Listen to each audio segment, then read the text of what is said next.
The thought of becoming a doctor was never one I cherished. My name is Safia Chin, and for 6 years, I've been leading a secret life. To my parents, I'm Dr. Chin, their accomplished daughter who dutifully followed their dreams. In contrast, the art world knows me as Aurora Knight, a renowned contemporary artist in New York whose work commands millions. The irony of my dual existence struck me today in the fresh, art-filled wing of Metropolitan General Hospital, a facility my surgeon parents have dedicated decades to. The hospital was launching its new Healing Through Art initiative, and right there in the main entrance was my newest creation, a vivid abstract piece sold anonymously for $2 million. My mother analyzed it with her usual surgical scrutiny, oblivious to the fact her criticism targeted her daughter. She mused, "I don't understand modern art. Why pay $2 million for paint splashes? The board must be mad." If she only knew that the art she dismissed would fund an entire year of pediatric care here. Then, my father, overly concerned with hospital budgets, murmured about preferring equipment upgrades. I held my tongue, vividly recalling the night I poured my heart into that canvas after a grueling 36-hour hospital shift. The stress and pressure of leading a life not my own needed an outlet, and art was mine. But the seeds of this conflict were sown a decade ago when, at 18, I dreamed of art school. "Absolutely not," thundered my father, shattering my hopes and the delicate plates in our family's hutch. Clutching an acceptance letter from a prestigious art institute, I stood mute as my mother, exuding silent disappointment, reminded me of the investments they made in gearing me for medical school. Even with a full scholarship offered for art, their refusal was stark. My defense was meek against the avalanche of expectations, but I excel in art. Yet evidences of my talent, secret prize winnings, and sold works were irrelevant in the world they understood. Their singular vision of success wore a pristine white coat, a vision not shared by me.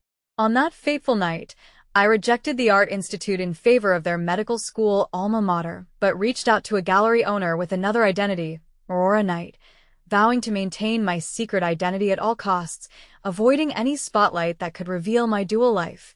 The reply came swiftly, "But I'll keep painting." The alluring enigma can serve as a potent marketing strategy. "Send me your next artwork and we'll start," he suggested.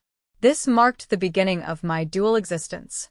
During the day, I immersed myself in medical school, absorbing the intricacies of human anatomy with precision akin to my study of color palettes. At night, I retreated to a modest studio apartment, rented under a pseudonym, where I created art that began to captivate global collectors. The first year proved to be the toughest. Medical school posed the challenges my parents had predicted, and during certain nights, I feared succumbing to the pressure. Yet, paradoxically, the fatigue and stress kindled my creativity. My paintings grew more powerful, vibrant, and critics deemed them raw, visceral, almost surgical in their detail, if only they knew. The significant breakthrough arrived in my second year at medical school. A triptych sold for $180,000. I celebrated in solitude within my studio, silently dancing amid the canvases, unable to share this triumph. That same night, my parents called, elated by my success in a pathology exam. I pondered what they might think if they knew that their dedicated medical student daughter was hailed as a rising star in the contemporary art scene. The ensuing years followed this rhythm. I excelled academically, attaining the acclaim my parents desired, while Aurora Knight ascended to art world prominence. The prices of my paintings soared, while the anonymity surrounding my persona intrigued admirers. Collectors were enamored by the narrative, the mysterious artist who encapsulated deep human emotions. A notable critic remarked, "Your technique is extraordinary. There's an almost clinical comprehension of human nature coupled with poetic expression." I chuckled, if they only knew the actual anatomy hours I invested. Upon graduating from medical school, I had accumulated enough art earnings to procure a private island, though I couldn't possibly disclose this to my parents. Instead, I accepted a residency at their hospital, Metropolitan General, while discreetly tending to my studio across town. The dual roles were draining, but unexpectedly, being a doctor enhanced my artistry and conversely, being an artist enriched my medical practice. My understanding of the human form informed my artwork, while my painterly empathy deepened patient connections, something my peers couldn't replicate. Every time my parents boasted about their doctor-daughter, whenever they extolled the wisdom of steering me towards medicine, I thought about a painting whose value eclipsed millions under a name they wouldn't recognize. Until today, standing unwittingly in a hospital they critiqued art worth millions, the same pieces that financed the pediatric program expansion they championed. This was when I contemplated Aurora Knight's emergence into the spotlight. However, I never anticipated the unfolding events. The choice to unveil my identity wasn't spontaneous, it evolved gradually, similar to layering paint. Each incident contributed a stroke to the broader narrative. My father's morning critique in the hospital dam of that painting was simply the final accumulation of years of obscurity. Unbeknownst to him, another piece was debuting that night at the Metropolitan Museum of Art. In the antiseptic hospital corridor, clad in my white coat, I glanced at my phone. 3 missed calls from Marcus, my gallery owner. A text loomed, "Major issue with tonight's unveiling. Urgent discussion needed." I retreated to a vacant consultation room, heart pounding. "Marcus, what's the matter?" I inquired. His voice surfaced through the earpiece, laced with tension. "The Times is exposing Aurora Knight's true identity. There's a leak. They claim knowledge of who you are." Chills coursed through me. "Impossible, only you know." He interrupted. "Not me, but someone at the hospital synced the timelines. They noted your absence during major Aurora Knight showcases. They've correlated your anatomical precision with medical training.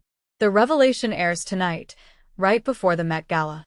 My knees gave way as I collapsed into a chair, overwhelmed by the prospect of my carefully guarded secret unraveling after 6 years of caution. I anxiously whispered, "Can we halt this?"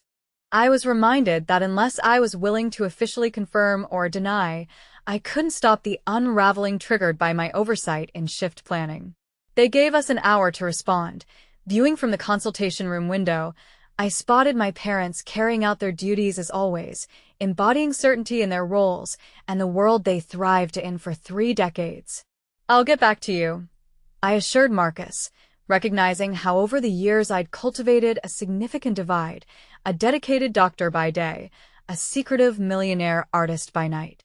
Yet, keeping these aspects isolated was as futile as forcing oil to merge with water, both tiresome and unattainable.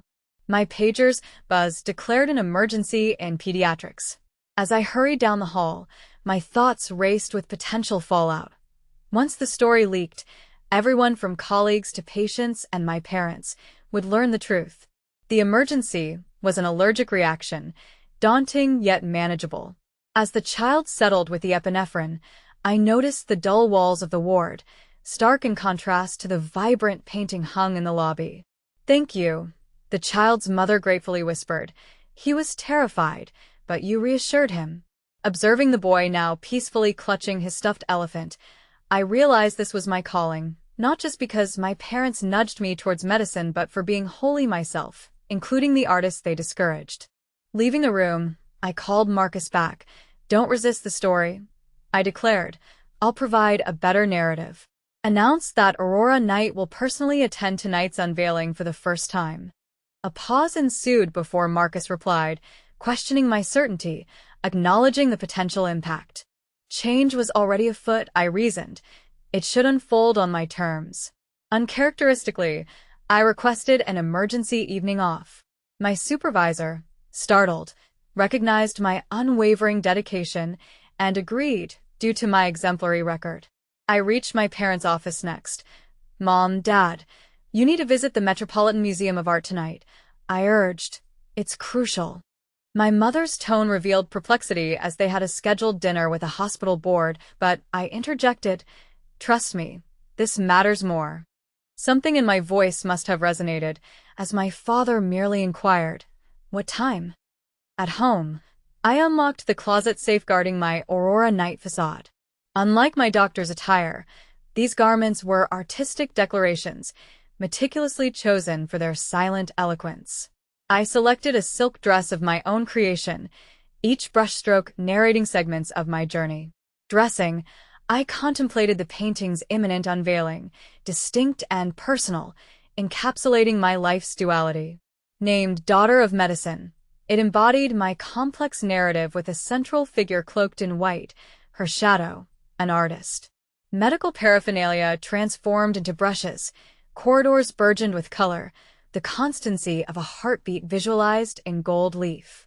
Created amidst grueling night shifts, each layer rendered amidst stolen reprieve, it stood as both confession and assertion, anticipated to fetch $3.5 million, contingent on the sale proceeding post-revelation. Marcus messaged again. The Times postponed their story until post-unveiling, but you're trending heavily online. Gazing at my reflection, artistically attired yet grounded with my hospital ID out of habit, I experienced a newfound sense of completeness. Let them scrutinize. I consented, embracing the narrative shift. On arrival, the museum buzzed with excitement, the season's social pinnacle heightened by rumors of Aurora Knight's anticipated appearance. In the bustling crowd, I distinguished my parents, awkwardly stationed in their business where, unaware of my presence nearby, in less than an hour, the truth encapsulated in my painting would transform everything. Marcus, visibly anxious, appeared beside me, murmuring that the media presence was overwhelming, offering a final chance to withdraw. I refused, firmly determined. Nearby, the museum director approached the microphone, addressing the gathered crowd. "Ladies and gentlemen, welcome to this historic evening." While she spoke, I navigated through the sea of people, aiming to reach my parents. My heart raced, yet my steps remained steady from countless crises managed during hospital emergencies.